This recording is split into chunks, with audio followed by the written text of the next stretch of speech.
सी बात करूंगी। तमाम मेरे जो सीनियर्स हैं और तमाम जो सहाफ़ी बरादरी के कायदीन हैं, बहुत ज़बरदस्त वो गुफ्तगू कर चुके हैं। आज़ादी सहाफ़ती बरादरी की, सहाफ़ियों की रेड लाइन है, और इस आज़ादी को, इस शख्सी आज़ादी को, इस शहरी आज़ादी को, इस आइनी और कानूनी आज़ादी को, और जो एक बुनियादी इंसानी हक है, इसे किसी सूरत ना तो पामाल होने दिया जाएगा और ना ही इसको ट्रैम्पल करने का कोई सोचे भी। अगर तो ये सोचा जा रहा है कि इस एक्ट को कानून बना दिया गया है, अब कुछ नहीं हो सकता, तो सहाफ़ियों के पास आवाज़ और अपनी आज़ादी, जो कि उनकी रेड लाइन है, जिसपे वो किसी सूरत कंप्रोमाइज नहीं करेंगे। दो पहलू हैं।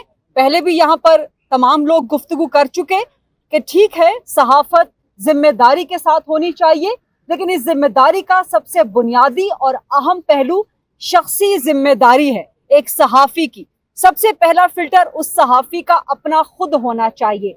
कवानीन पहले भी मौजूद हैं, उन कवानीन की इम्प्लीमेंटेशन नहीं हो रही, और जहां हो रही है वो पूरी दुनिया में मजाक बन रहा है।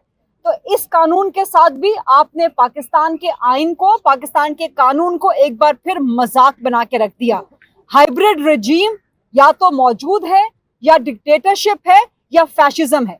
इसे किसी सूरत ना तो आगे बढ़ने दिया जाएगा। और मुझे पूरा यकीन है कि अफजल भट्ट साहब, आसिफ बशीर चौधरी साहब, तारिक विर्क साहब, अनवर रजा साहब, ये सब कायदीन, नासिर जैदी साहब मौजूद हैं। इन सब की क़यादत में, जिस तरह नसीम ज़ारा साहिबा ने भी कहा कि शुक्र है इस हुकूमत का कि सहाफ़ी बरादरी जो दो खलीजों में बटी हुई थी, उसको एक इस मुद्दे पे इकट्ठा करके रख दिया।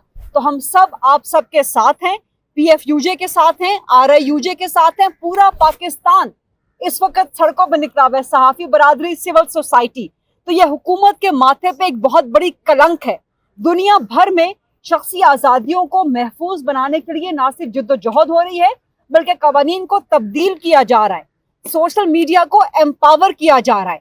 आपकी मुल्क में 60-65%, 70% नौजवान आबादी है, आप उनको क्या सबक दे रहे हैं?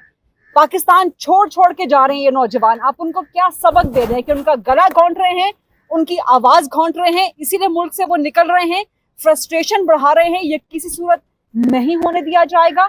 और सहाफ़ी बरादरी जो आज़ादी है, जो रेड लाइन है, उसको डिफेंड करने के लिए हर सूरत में मुत्तहिद रहेगी। बहुत शुक्रिया। बहुत शुक्रिया। गरीदा फारूकी अपने ख्यालात का इजहार कर रही थी।